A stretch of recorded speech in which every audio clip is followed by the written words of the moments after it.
हयात सहाबा। टॉपिक हुजूर सल्लल्लाहु अलैहि वसल्लम का उन मुशरिकों को एक एक करके दावत देना जो मुसलमान नहीं हुए।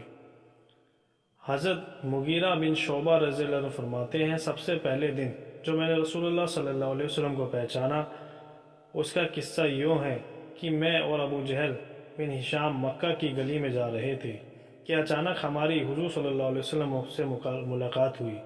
हुजूर सल्लल्लाहु अलैहि वसल्लम ने अबू जहल से फरमाया, ए अबू हकम, आओ अल्लाह और उसके रसूल की तरफ, मैं तुम्हें अल्लाह की तरफ बुलाता हूँ।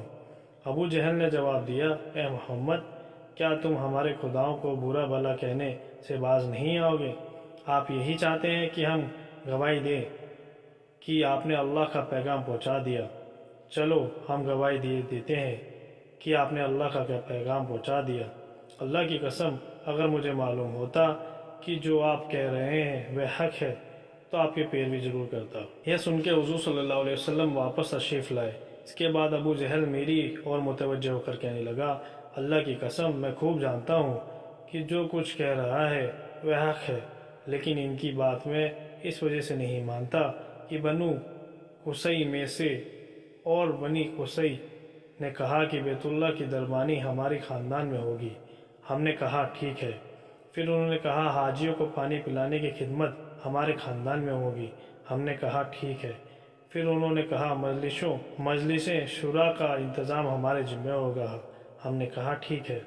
उन्होंने कहा लड़ाई का झंडा हमारे ख़ानदान में होगा। हमने कहा ठीक है। फिर उन्होंने खाना खिलाया, यहाँ तक कि जब हम खाना खिलाने में हम और वह बराबर हो गए तो कहने लगे कि हम में से एक नबी है। अल्लाह की कसम, उनकी ये बात मैं कभी नहीं मानूंगा।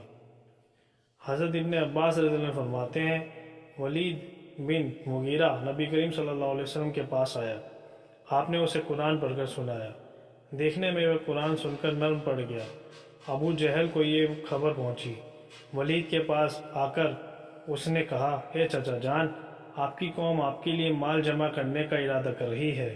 वलीद ने पूछा, किस लिए? अबू जहल ने कहा, आपको देने के लिए, क्योंकि आप मोहम्मद सल्लल्लाहु अलैहि वसल्लम के पास इसलिए गए थे ताकि आपको उनसे कुछ मिल जाए। वलीद ने कहा, कुरैश को खूब मालूम है कि मैं उनमें सबसे ज़्यादा मालदार में से हूँ, मुझे मोहम्मद के माल लेने की ज़रूरत नहीं। अबू जहल ने कहा, तो फिर आप मोहम्मद सल्लल्लाहु अलैहि वसल्लम के बारे में ऐसी बात कहें जिससे आपकी कौम को यह पता चल जाए कि आप मोहम्मद सल्लल्लाहु अलैहि वसल्लम के मुनकिर हैं, उनको नहीं मानते। वलीद ने कहा, मैं क्या करूं? अल्लाह की कसम, तुम में से कोई आदमी मुझसे ज़्यादा शेर, काव्या और शेर के रज़ज़ और कसीदे को और जन्नात के अशआर को जानने वाला नहीं।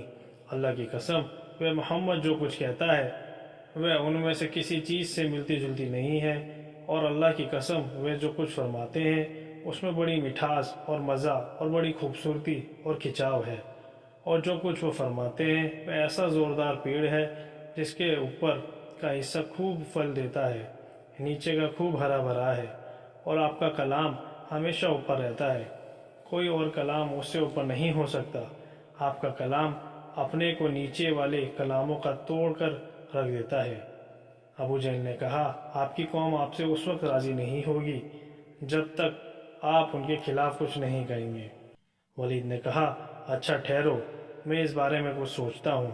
कुछ देर सोचकर वलीद ने कहा, उनका मोहम्मद का कलाम एक जादू है जिसे वे दूसरों से सीख सीख कर बयान करते हैं। इस पर कुरान पाक की आयत उतरी, छोड़ दे मुझको और उसको जिसको मैंने बनाया अकेला, और दिया मैंने माल उसको फैलाकर और बेटे मजलिस में बैठने वाले।